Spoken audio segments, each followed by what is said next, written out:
جو ابھی بھی فرما رہے ہیں، آپ کہتے رہے ہیں کہ جب بھی یہ دھرنا دیتے آتے ہیں اور وہ لوگوں کی زندگی سے کھیلتے ہیں، لاشیں گرتی ہیں، تو کیا آپ اس فیض آباد والے دھرنے کی مذمت کرتے ہیں جس کے بارے میں کل بھی جسٹس قاضی فائد عیسیٰ صاحب کہہ رہے تھے کہ میں نے فیصلہ دیا اور میرے اوپر قیامت ٹوٹ پڑی؟ کوئی قیامت نہیں ٹوٹی، نہ ہم نے فیض آباد دھرنے کے ساتھ تھے، نہ ہم فیض آباد دھرنے میں کبھی خادم رضوی صاحب سے ملے، نہ ہم سعد رضوی سے ملے۔ اب تو یہ ملاقاتیں اور میٹنگیں، میں روزے سے آپ کو کہہ رہا ہوں، میری کبھی خادم رضوی صاحب سے یا مرحوم سے اور یہ سعد رفیق سے کبھی ملاقات، سعد رضوی سے کبھی ملاقات نہیں ہوئی۔ ان کی مجلس شورا جو ہے وہ آتی تھی، وہ پھر جاتی تھی۔ یہ یعنی پاکستان میں ایک عجیب صورتحال دیکھی ہے کہ ان کے پاس اختیار ہی کوئی نہیں ہے۔ کن کے پاس؟ جو ہم سے مذاکرات کرتے تھے۔ اختیار کن کے پاس ہے؟ سعد رضوی صاحب کے پاس اختیار ہی نہیں ہے۔ ان کے پاس تھا نا، وہ خود تو نہیں آئے ہمارے ساتھ ساری ڈیل کرنے۔ اچھا، انہوں نے تو پورے وہ اپنے 5 6 یا 7 جتنے لوگ ہیں 7 گھنٹے کے لیے بھیجے، پھر آ رہے ہیں، پھر جا رہے ہیں۔ آپ کہہ رہے ہیں کہ یہ اچانک ہی وجود میں آئی تنظیم، اب تو آپ ماشاءاللہ وزیر داخلہ ہیں، ساری انٹیلیجنس رپورٹس آتی ہیں، یہ کیسے بنی تنظیم؟ اچانک اتنی پاور کیسے آ گئی کہ پورا ملک جین کر دیتے ہیں؟ گیپ تھا، اہل سنت والجماعت کی سیاسی پارٹی کا ایک گیپ تھا۔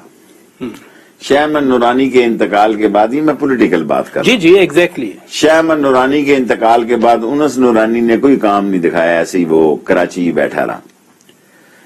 ایسے عالم میں ایک چھچ کے علاقے کا اٹک سے خادم رضوی نے اپنی تقریروں سے لوگوں کو ایسے ہی متاثر کیا جیسے کئی لیڈر مذہبی تنظیموں میں پیدا ہوئے جنہوں نے اپنی تقریروں سے متاثر کیا۔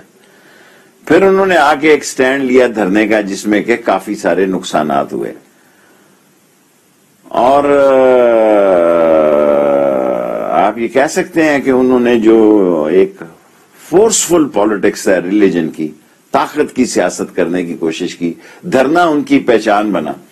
اور دھرنا اس وقت بھی جب میں آپ کو انٹرویو دے رہا ہوں کہ سارے پاکستان میں انہوں نے اپنے مسجد رحمت للعالمین پہ اپنا دھرنا رکھا ہوا ہے۔ اس وقت بھی میں جب انٹرویو دے رہا ہوں، آج 3 دن ہو گئے ہیں، انہوں نے اپنے وہاں دھرنا رکھا ہوا ہے۔ ان کا تعارف جو ہے انتہا پسندی کا، اشتعال کا اور فرقہ بندی کا، یہ بالآخر اس کے علاوہ کوئی چارہ کار نہیں تھا۔ عام طور پہ اس مسلک کے بارے میں، بریلوی مسلک کے بارے میں ہے کہ یہ نان وائلنٹ ہوتے ہیں، اور یہ اچانک وائلنٹ کیوں ہو گئے؟ دوسرا، چونکہ پابندی اب لگا دی، سارا کام آپ نے سپروائز کرنا ہے، ایسٹ فریز کرنے ہیں، ان کے بینک اکاؤنٹس منجمد ہونے ہیں، ان کی وال چاکنگ بند ہوتی ہیں، ان کے پوسٹر بینر وغیرہ، کراچی میں دفتر سارا کچھ۔ کراچی میں یہ الیکشن لڑ رہے ہیں، تو کراچی میں رینجرز کو پاورز ہیں کہ ان کو بند کریں پابندی کے بعد، ان کے سرگرمیاں روکیں؟ دیکھیں، 2 چیزیں ہوتی ہیں، یہ بہت اچھا آپ نے سوال کیا۔ ایک ہے پرسکرپشن، ٹھیک ہے، وہ کر دی گئی، وہ ہم نے کر دی ہے۔ اس میں اس کی ممبرشپ نہیں جائے گی ابھی جب تک ہم ڈیزولوشن کی طرف نہیں جائیں گے۔ سوموار کو فروغ نسیم صاحب واپس آئیں گے کراچی سے، ٹھیک ہے۔ تو ابھی تو آج 3 دن کے اندر اندر یہ نوٹس ہم نے 7 کو بھی پہنچانا جیل میں دے دیے، نوٹس دے دیا، بھیج دیا۔ آپ نے سعد رضوی کو ڈیزولوشن کا نوٹس، ڈیزولوشن کا نہیں، پرسکرپشن کا، پابندی کا نوٹس بھیج دیے، کالعدم قرار دینے کا، کہ آپ کو کالعدم قرار دے دا۔ بالکل پابندی جو ہے، ڈیزولوشن جو ختم ہو جائے، وہ یہ قانونی ذمہ داری ہے، یہ نوٹس بھیجنا 3 دن کے اندر۔ اس میں آپ نے کیا بھیجا ہے ان کو؟ اس میں ہم نے لکھا ہے کہ engage in the terrorism, number 2 involve in creating anarchy, number 3 badly harm the death of the law enforcement persons, number 4 attacked civilian and official properties, wide scale hurdles, blocked ambulances and the essential health supplies of the hospitals, created sense of fear and insecurity, also threatened the certain people. In coming the conclusion of aforesaid these things, the copies of FIR, this is attached here.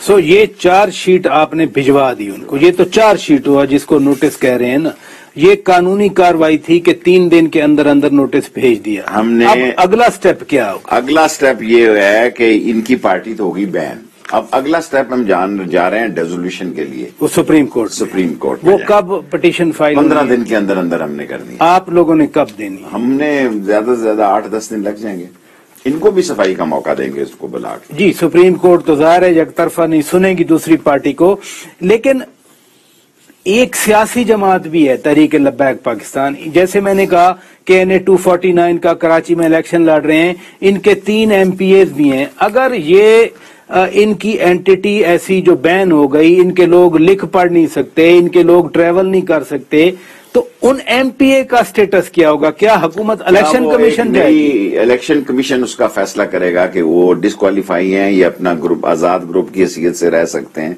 یہ فیصلہ election commission کرے گا۔ لیکن ہم نے جو کالعدم قرار دینے کا فیصلہ تھا پولیٹیکل، وہ قرار دے دیا اور وہ ان کو کالعدم قرار دیا۔